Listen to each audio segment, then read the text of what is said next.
News, अपना शहर अपनी कुछ सपने साकार होते हैं और कुछ सपने खो जाते हैं। हर दिल में एक अपना घर का सपना होता है जो करते हैं हम साकार। आप कदम तो बढ़ाइए, पनोरमा ग्रुप में आइए। पनोरमा परिवार।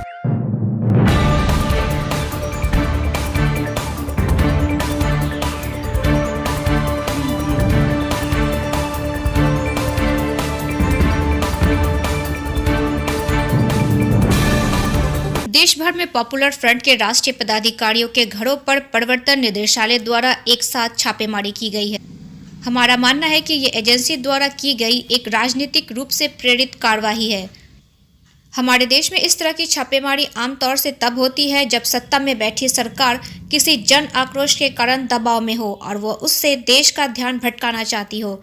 मोदी सरकार ने हमेशा अपने राजनीतिक विरोधियों के खिलाफ और देश में उठने वाली विरोध की आवाज़ों को कुचलने के लिए इस हद तक राष्ट्रीय एजेंसियों का इस्तेमाल किया है कि इन एजेंसियों की साख पर प्रश्न उठने लगे हैं। पॉपुलर फ्रंट के पदाधिकारियों के घरों पर आज की छापेमारी भी इसी तरीके को दर्शाती है। दरअसल मोदी सरकार दिल्ली की सरहदों पर जारी किसान आंदोलन के बाद से सख्त दबाव में है और ईडी की छापेमारी इस मुद्दे से देश का ध्यान भटकाने में सिर्फ एक चाल है।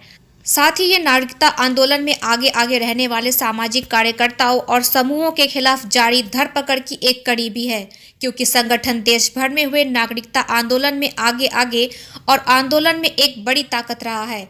इसलिए अधिकारी संगठन को असंवैधानिक CAA NRC के खिलाफ उसकी लड़ाई से रोकना चाहते हैं। पॉपुलर फ्रंट संगठन को बदनाम करने की इन कोशिशों की निंदा करता है, लेकिन पॉपुलर फ्रंट इसमें कुछ भी हैरान करने वाली या नई बात नहीं पाता। देश में लोकतांत्रिक एवं कानूनी तरीके से काम करने वाला संगठन होने की हैसियत से हमारी गतिविधियां बिल्कुल पारदर्शी और सबकी नज़रों के सामने है। हमारे पास छुपाने के लिए कुछ भी नहीं है। संगठन इसका लोकतांत्रिक एवं कानूनी तरीके से सामना करेगा। इस प्रकार की कार्रवाइयां हमें न्याय के लिए अपनी आवाज़ उठाने से नहीं रोक सकती और न ही देश में जारी लोकतांत्रिक लड़ाइयों को कमज़ोर कर सकती है। आज पॉपुलर फ्रंट ऑफ इंडिया की तरफ से हमारा हेडक्वार्टर पूर्णिया में एक प्रेस कॉन्फ्रेंस हम लोगों ने बुलाया है। इसका मकसद ये है कि आप सभी लोग जानते हैं कि कल हमारे इसी ऑफिस में ईडी का छापा पड़ा था और ये छापा सिर्फ पूर्णिया में नहीं है बल्कि हमारा स्टेट का जनरल सेक्रेटरी मोहम्मद सनाउल्लाह के घर में भी ये छापा पड़ा था और ये पूरे इंडिया में जहाँ जहाँ हमारा ऑफिसेस है वहाँ पर भी छापा पड़ा है। हम लोग आज प्रेस कॉन्फ्रेंस के माध्यम से ये कहना चाह रहे हैं कि पॉपुलर फ्रंट ऑफ इंडिया एक सामाजिक संगठन है जो समाज के उत्थान के लिए, समाज को डेवलप करने के लिए, आगे बढ़ाने के लिए काम करने वाली एक संगठन है। ये संगठन तालीम के मैदान में और हेल्थ के मैदान में और समाज को हर तरफ से आगे बढ़ाने के मैदान में ये तंजीम काम करती है। और वक्तन फ़वक्तन जब कभी भी कुछ आफत आती है, कुछ मुसीबत आती है, चाहे वो कोरोना के शक्ल में हो, चाहे वो बाढ़ की शक्ल में हो, तो हम लोग सबसे पहले बढ़ चढ़ कर जा कर के उसमें हिस्सा लेते हैं। हमारा कार्यकर्ता, हमारा मेंबर्स उसमें काम करते हैं और हम इस मुल्क को और इस देश को आगे बढ़ाने के लिए कोशिश करते हैं।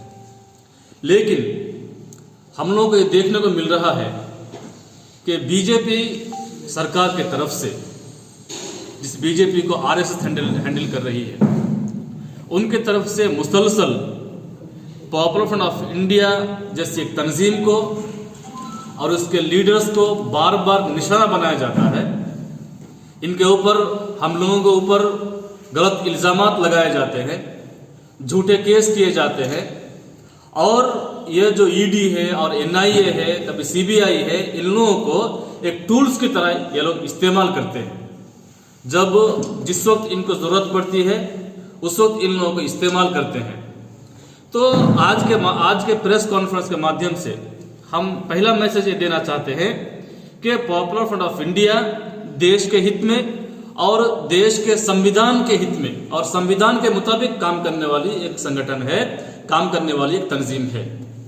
और ईडी नहीं बल्कि ईडी जैसे और भी कुछ डिपार्टमेंट है, चाहे वो एनआईए हो, चाहे ईडी हो, चाहे कोई भी हो, हम हर तरह के जांच के लिए तैयार हैं, हम उसके लिए सहयोग करेंगे।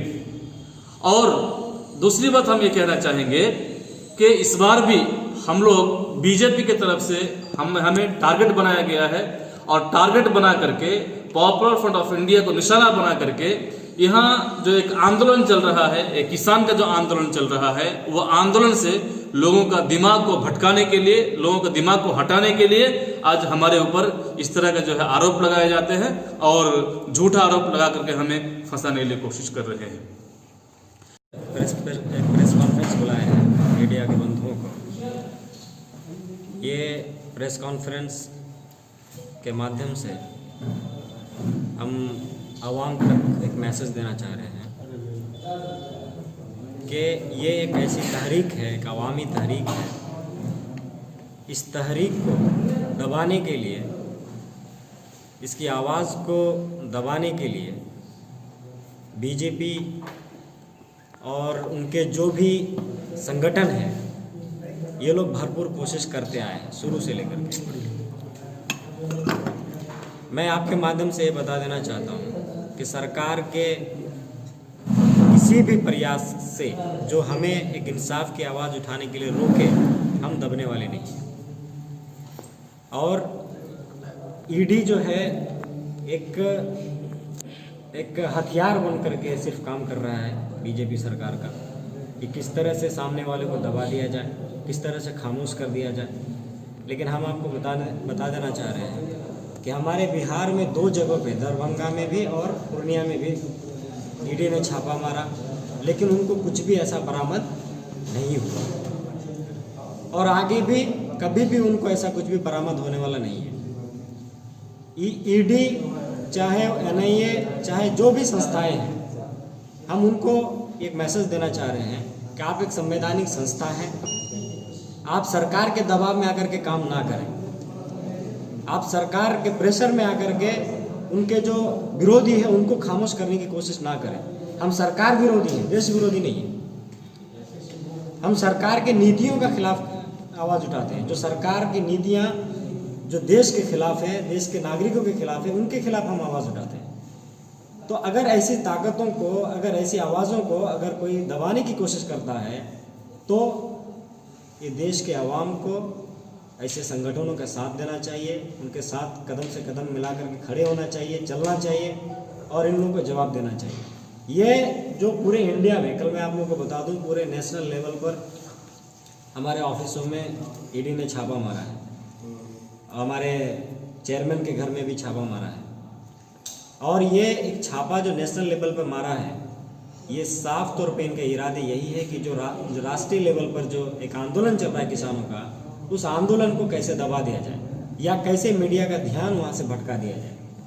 तो ये आंदोलन भी कमज़ोर होने वाली नहीं है, किसान आंदोलन भी चलने वाली है और चलती रहेगी, और हमारा जो कारवां है ये भी आगे बढ़ता रहेगा। तो आपके माध्यम से हम साफ मैसेज देना चाहते हैं आवाम को भी कि आवाम के दिलों में ये लोग हमारे बारे में गलतफहमियाँ पैदा करने की कोशिश करते हैं, लेकिन ये इनको कामयाबी नहीं मिलने वाली है। आवाम हमारे साथ हैं, पब्लिक हमारे साथ है और हमारे मेंबर्स, कार्यकर्ता हमारे साथ हैं और हमारे लीडर, हम सब जो है मजबूती के साथ इनकी चालों का जवाब देने के लिए तैयार हैं। आखिरी दम तक हम लोग लड़ते रहेंगे। क्या नाम हुआ आपका? मेरा नाम मोहम्मद हसन है, मैं प्रदेश कोषाध्यक्ष हूँ popular front Bihar. Indian Public School, Day Computing Co-ed School with smart classroom, lab, library, interactive learning, separate hostel और 19 वर्षों का भरोसा। Admissions open from pre-nursery to grade 11. Indian Public School, Hasda Road, Gulabbaga।